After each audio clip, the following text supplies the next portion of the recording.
Greetings, YouTube. Today I'll be showing off an in-action figure, a knight. I think this is a Schleich figure. I'm not 100% sure, but I liked this figure because it is relatively historically accurate.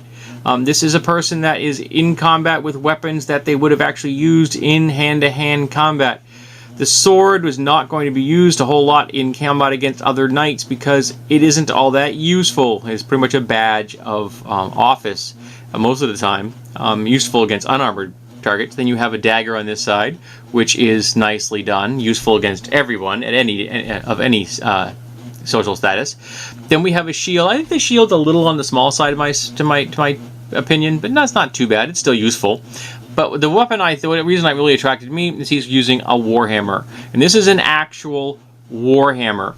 Now in real life, this right here would have points on it probably, or at least these edges would be sharpened. And the reason for that is that you want it to be able to bite into the armor that you're hitting so it doesn't slide off. But the beauty of the warhammer is it's going to concuss the individual. If they're wearing chain like this guy is, and the chain looks very nice on this guy, I think that it was very well done. It's got a nice blue coat, surcoat on the top of it.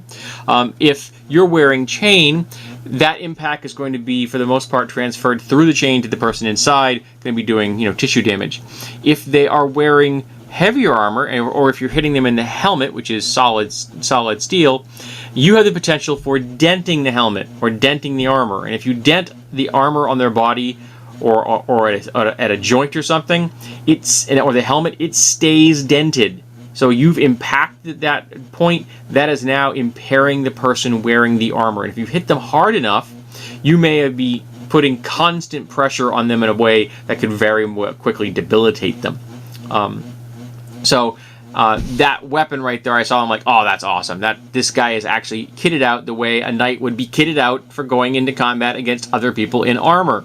So I thought it was quite cool. And I'll admit, I like the color. I think the color here at the gold and the blue is quite nice. Or that would be azure and ore with lion's sable, lion's rampant. I can't say the whole thing because it's in quadrants. I don't know the entire heraldic breakdown, but that's roughly what it is.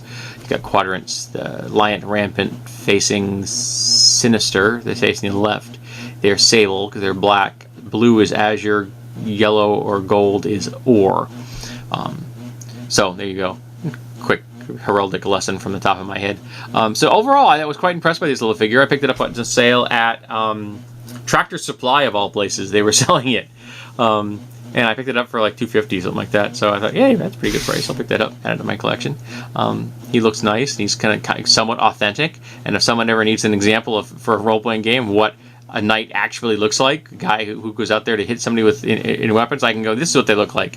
Kit your figure out to be like this, if it isn't an era where they can afford plate mail. Full plate. So there you have it, folks. One knight with warhammer.